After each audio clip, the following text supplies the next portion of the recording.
Khammam pastor Ajay బాబుని రాత్రి 8:30 గంటలకు సుప్రీంకోర్టు గైడ్ లైన్స్ ప్రకారం 41A నోటీసు ఇవ్వకుండా ఎత్తుకెళ్లారట. వెంటనే నాకు మెసేజ్ వస్తే ఒక ఎస్పీతో మాట్లాడి అక్కడ ఉన్న పోలీస్ సర్కిల్ ఇన్స్పెక్టర్ తో మెసేజ్ పెట్టి ఆయన ఫోన్ ఆన్సర్ చేయకపోతే అలాగే ప్రెస్ ప్రెసిడెంట్లు ఇతరులతో మాట్లాడితే ఇప్పటి వరకు అజయ్ బాబు ఎక్కడున్నాడో తెలియదు. ఎందుకు అరెస్ట్ చేశారు? అరెస్ట్ చేశారంటున్నారు, చేయలేదంటున్నారు. ఎందుకు చేశారంటే ఆయన అనుచిత వాక్యాలు మాట్లాడారని. ఎవరైనా ఏ దేవతలైనా ఏ దేవుళ్ళైనా ఏ మందిరాలైనా దూషిస్తే నేను దాన్ని ఖండిస్తున్నాను. అయితే ప్రవీణ్ పగడాల గురించి ఆయన మాట్లాడిన విషయాలు చూశారు. ప్రశ్నిస్తున్నాడు, ఇది హత్య, ఇదిగో మా దగ్గర ఇలాంటి రుజువులు ఉన్నాయని. అంటే ప్రశ్నించలోని మీరు అరెస్ట్ చేస్తారా? పవన్ కళ్యాణ్ ఘోరమైన రెచ్చగొట్టే మాట్లాడితే రుజువులతో ఒక ప్రపంచ శాంతి దూతగా ఇదే తెలంగాణ పంజాగుట్ట పోలీస్ స్టేషన్ కి నేను వెళ్లి ఎస్ఐ ప్రదీప్ కి అక్టోబర్ 7ని కంప్లైంట్ ఇస్తే 6 నెలల తర్వాత కనీసం ఎఫ్ఐఆర్ కూడా అవ్వలేదు. అయితే ఉప్పల్లో కె రవీందర్ రెడ్డి అట ఒక హిందూ సంఘానికి ప్రెసిడెంట్ అట. ఆయన ఏప్రిల్ 3 రాత్రి 9 గంటలకి కంప్లైంట్ ఇస్తే అజయ్ బాబు మీద నిమిషాల మీద ఎఫ్ఐఆర్, ఒక రోజులో ఎత్తుకెళ్లిపోవడం. ఇది ఆర్టికల్ 14 వైలేషన్ కాదా? సమానత్వం ఉందా ఇక్కడ? అంటే రవీందర్ రెడ్డి కంప్లైంట్ ఇస్తే Revanth Reddy home minister CM arrest చేయిస్తారా? రేవంత్ రెడ్డికి తెలియకుండానే ఇది జరిగిందా?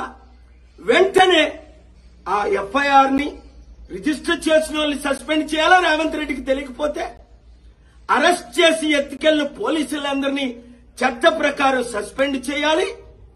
లేదు అంటే 72 గంటల్లో నా యాక్షన్ ప్లాన్ ఏదో నేను చూపిస్తాను. 1, 2 ఆయన్ని టార్చర్ చేశారా అజయ్ బాబుని? అది చట్ట విరుద్ధమే.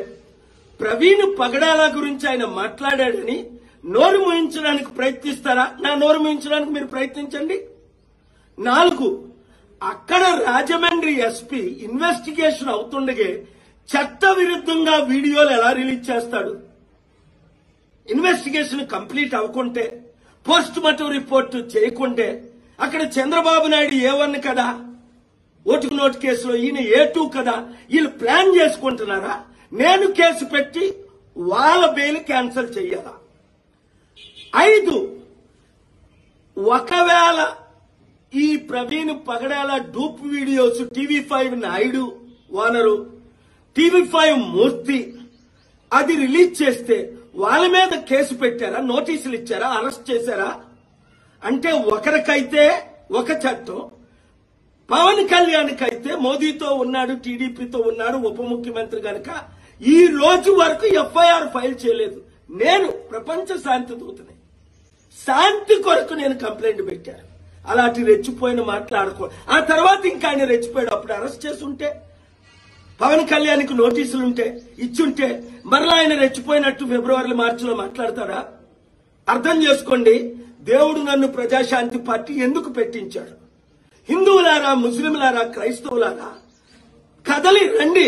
7569441275 గ్రూపులు పెట్టండి, కంప్లైంట్లు చేయండి. నాకు మీ కొరకు నేనున్నాను, సత్యం కొరకు నేనున్నాను. అది హిందువులకి, ముస్లింలకి, క్రిస్టియన్ ఎవరికి అన్యాయం జరిగినా వాళ్ళందరికీ పార్టీలు ఉన్నాయి, మనకున్నాయా? ఇప్పుడైనా ఒకటి గమనించండి. దేవుడు నన్ను రాజకీయాల్లోకి ఎందుకు తీసుకొచ్చాడు? రాజ్యాధికారం లేనిదే ఏదీ సాధించడం.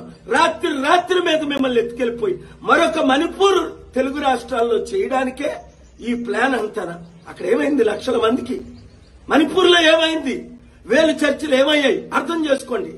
Let us come together, work together, pray together, peacefully fight together to save India, especially Telugu states. Share this video until it reaches everybody. మా వీడియో మీకు నచ్చినట్లయితే please like, share and subscribe.